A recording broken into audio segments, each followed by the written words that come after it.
नमस्ते। कभी सोचा है कि हमारी जिंदगी का ये जो ब्लूप्रिंट है ये आखिर काम कैसे करता है? कैसे कुछ गुण एक पीढ़ी से दूसरी पीढ़ी में पहुंच जाते हैं? आज हम आनुवंशिकता यानी हेरिडिटी की एक बहुत ही बेसिक लेकिन सबसे जरूरी पहेली को सुलझाने वाले हैं। एक ऐसी पहेली जिसे एक बहुत ही ब्रिलियंट दिमाग ने सदियों पहले हल कर दिया था। तो चलिए शुरू करते हैं एक बहुत ही आम सवाल से। ये एक ऐसा सवाल है जो शायद हम सबने कभी ना कभी सोचा ही होगा कि भाई ऐसा कैसे हो सकता है कि दो लंबे कद के पेरेंट्स का बच्चा छोटा रह जाए। ये कोई जादू नहीं है, नहीं, इसके पीछे है विज्ञान का एक बड़ा ही दिलचस्प, बड़ा ही मजेदार नियम। तो आइए आज इस गुत्थी को सुलझाते हैं। पता है, सदियों तक ये जो हेरिडिटी का मामला था ना, ये एक मिस्ट्री जैसा था, एक पहेली। किसी को समझ नहीं आता था कि इसका पैटर्न क्या है।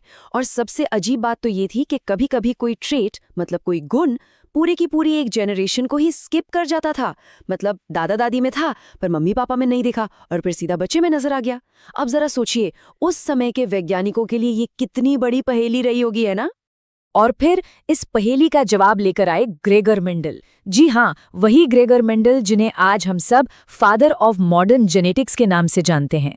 वही थे जिन्होंने पहली बार एक साइंटिफिक तरीके से इस पूरे रहस्य पर से पर्दा उठाया।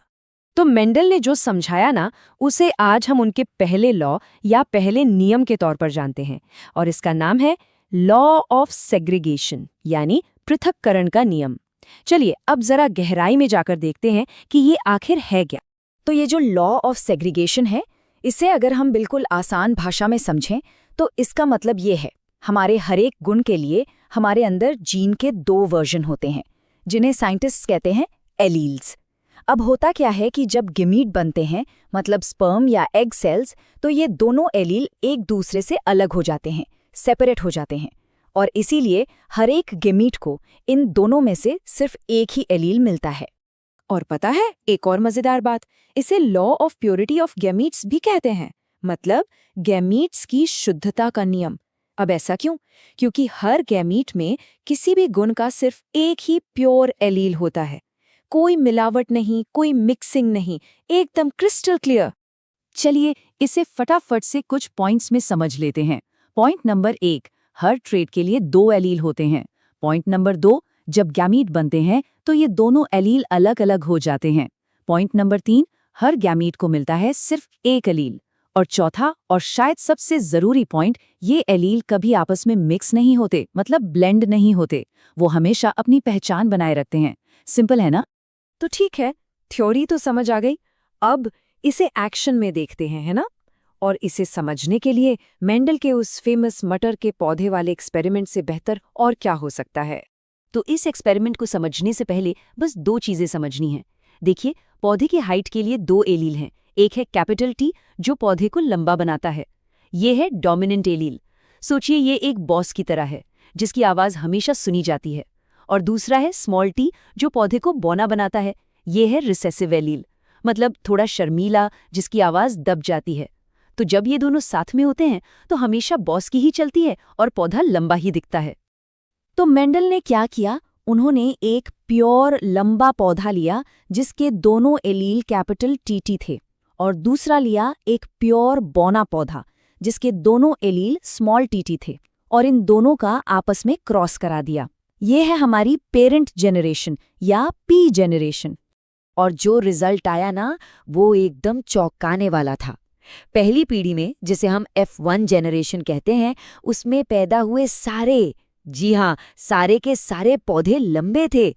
ऐसा लगा जैसे बौनेपन वाला गुण तो मानो गायब ही हो गया हो। हालांकि जेनेटिकली वो सब टीटी थे, लेकिन दिखते सब लंबे ही थे। कमाल है ना? तो यहाँ पर एक बड़ा सवाल खड़ा हो गया कि क्या बौनेपन का ट्रेट हमेशा के लिए खत्म हो गया? क्या वो वैनिश हो गया?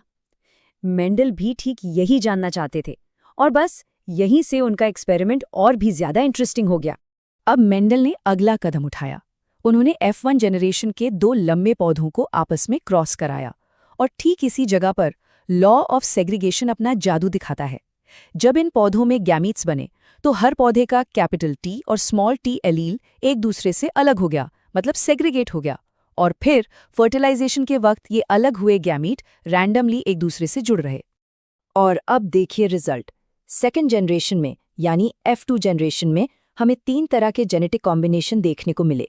एक था प्योर लंबा यानी टीटी, 2 थे हाइब्रिड लंबे यानी टीटी और एक था प्योर बौना टीटी। देखा, वो जो बौनेपन वाला गुण था जो पहली पीढ़ी में छिप गया था वो अब वापस आ चुका था और इसका एक फिक्स रेशो था 1:2:1।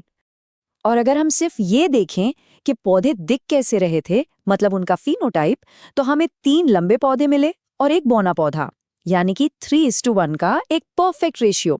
और ये इस बात का पक्का वाला सबूत था कि ट्रेट्स कभी गायब नहीं होते, वो बस छिप जाते हैं और सही मौका मिलने पर फिर से सामने आ जाते हैं।